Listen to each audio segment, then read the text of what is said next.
Oi meninas, tudo bem? Estamos aqui com mais um vídeo do nosso top 5 dicas pro Enem. O vídeo de hoje é com o professor Carlos Igor e ele vai dar 5 dicas sobre filosofia. Então, se liga! Bonjour galera, belezete? Como vocês estão? Bom, estamos na reta final para o nosso Enem, correto? Então o prof que vai dar algumas dicas bem breves, só para nós lembrarmos aí de alguns pontos mais cobrados de filosofia no Enem, tá bem? Então bora lá! Primeiro, uma coisa que é bem posta no Enem, que todo ano está escrachado, é a questão então dos pré-socráticos.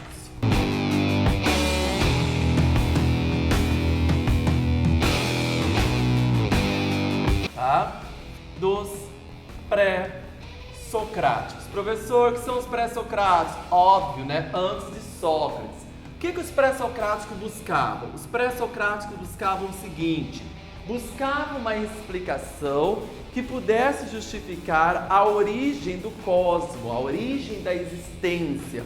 E eles tiveram que fazer algo para diferenciar dos mitos, porque os mitos explicavam a origem do cosmos a partir de uma visão muito, vamos dizer assim, na visão de hoje, muito alegórica, tá? Então, não tinha, vamos dizer assim, uma explicação concreta, de fato, tá? Então, por isso que os pré-socráticos, eles são considerados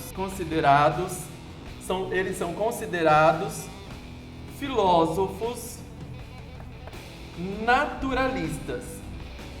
Por que considerados filósofos naturalistas?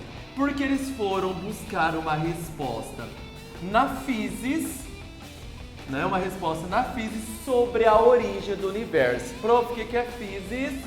Física é natureza. E o que eles buscavam na natureza? Buscavam na natureza um arqué. Arqué é a causa primária da origem do cosmos. O que causa? A causa primária, né? De onde vem a origem do cosmos? Qual é o elemento fundamental? O elemento que causa a origem do cosmos? Então, cada pré-socrático teve um arqué. O primeiro pré-socrático, considerado o primeiro filósofo, Tales, teve como arqué a água. Lembram-se disso? É de onde surgem aí os 4 elementos naturais, tá bem? Só que nós tivemos 2 principais pré-socráticos. Dos 2 principais pré-socráticos, nós temos aí o Heráclito e Parmênides. Heráclito e Parmênides são filósofos opostos,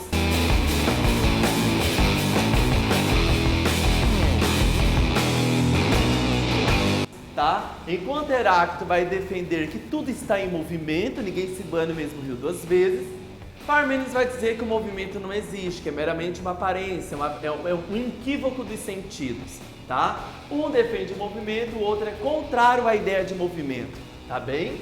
Então são 2 filósofos pré-socráticos. O que você tem que saber, lembrar dos pré-socráticos? Que eles estão tentando chegar a uma explicação concreta sobre a origem do cosmos. Por isso são considerados também de primeiros cientistas, dentro de uma outra perspectiva de ciência, tá bom? Então eles trazem essa visão mais concreta, utilizando mesmo dos cientistas. Lembrando que os pré-socráticos eles não tiveram compromisso com a verdade. Tá? Não tiveram compromisso com a verdade. Heráclito e Parmênides também estavam preocupados com a ideia do ser, tá? O ser da natureza, não o ser no sentido socrático, tá bem? Então eles buscavam conhecimento com base meramente numa perspectiva da arte e não da verdade. A verdade já vai ser, por exemplo, uma categoria buscada por Sócrates. Sócrates, por sua vez, é considerado o pai da filosofia, né? Então, Sócrates, Platão e Aristóteles são considerados, então, né, aquilo que nós denominamos de trinca socrática, tá? Trinca socrática. Então, Sócrates, Platão, vamos pensar assim, resumir a ideia, né? Deixa os outros discutirem se Platão existe, se Sócrates existiu ou não, que não cabe a nós, tá? Meros mortais. Então, Platão e Sócrates afirmavam que existiam 2 mundos, o mundo das ideias e o mundo da matéria, o mundo da caverna. Lembram-se do mito da caverna de Platão? Tá? Então, aqui para eles, a essência das coisas encontram-se onde? A essência de todas as coisas encontra-se no mundo das ideias. E no mundo material há uma mera projeção, tá? Então a ideia arquetípica, a ideia original, a ideia primária de todos os seres, né, encontram-se literalmente no mundo das ideias, em forma, em ideia, em essência. E na Terra uma projeção.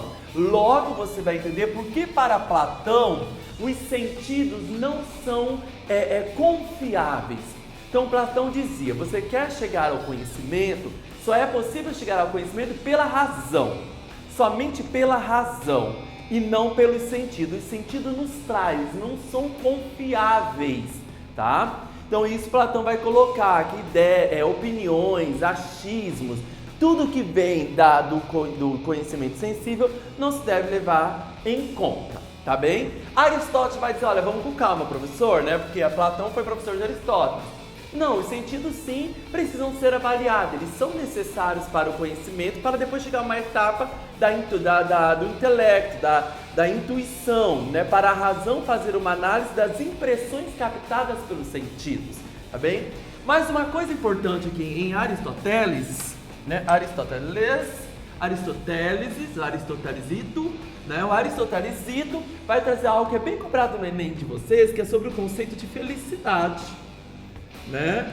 Felicidade. A felicidade para Aristóteles é uma virtude, ela é conquistada pelo homem virtuoso. E o que é o homem virtuoso? É o homem que atinge a ética do justo meio. Então a felicidade está dentro de uma ideia de equilíbrio, né? Equilíbrio, ou seja, a ética do justo meio. A ética do justo meio, ou seja, tudo tem que haver um equilíbrio, tá? Então, ou seja, não pode haver um descompensamento. Então, o homem virtuoso é um homem equilibrado, o homem equilibrado é um homem feliz, tá? Então, isso é a ideia de felicidade, o conceito de felicidade em Aristóteles, tá certo? Vamos pegar uma perspectiva importante, só para lembrar de uns detalhes. Platão, ele é um filósofo, então, que vai influenciar o pensamento de Agostinho na Idade Média. O Agostinho cristianiza o pensamento de Platão.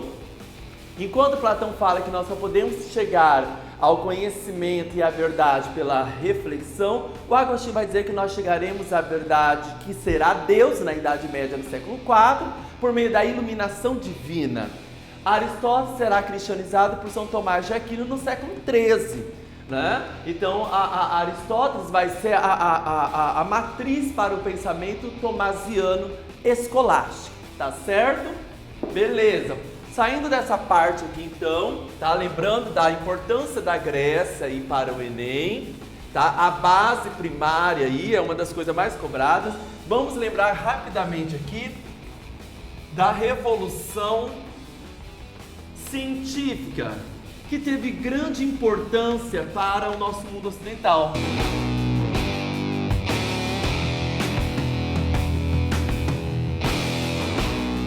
Que foi no século XVII, correto?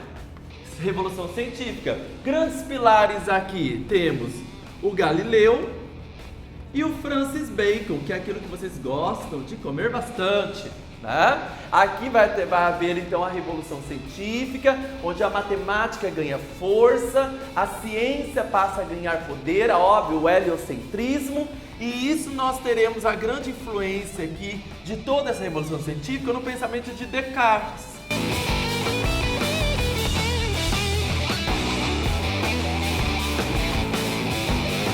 Né? Descartes, a dúvida metódica, não devemos tomar nada como verdade se não passar pelo crivo do questionamento, da dúvida, né? René Descartes.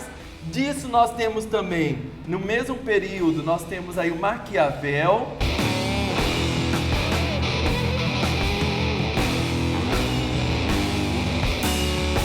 O Maquiavel também é muito importante para vocês. Maquiavel, então, é um filósofo político que vai dizer, olha, deixa a igreja governar o reino dos céus e nós homens governaremos o reino da terra, uma filosofia política prática. O príncipe, né? Então ele vai trazer aqui para nós que o príncipe não deve confiar em ninguém, né? Confiar somente em si, tem que ter virtude, né? Ser virtuoso, ser forte como um leão, esperto como uma raposa, né? não manter sua palavra. Com Maquiavel em especial, nós temos uma questão importantérrima, o Estado laico. Né? A partir de Maquiavel, nós temos conceitualmente o Estado como laico. E para finalizar para vocês, né, um bem cobrado aí, o Kant.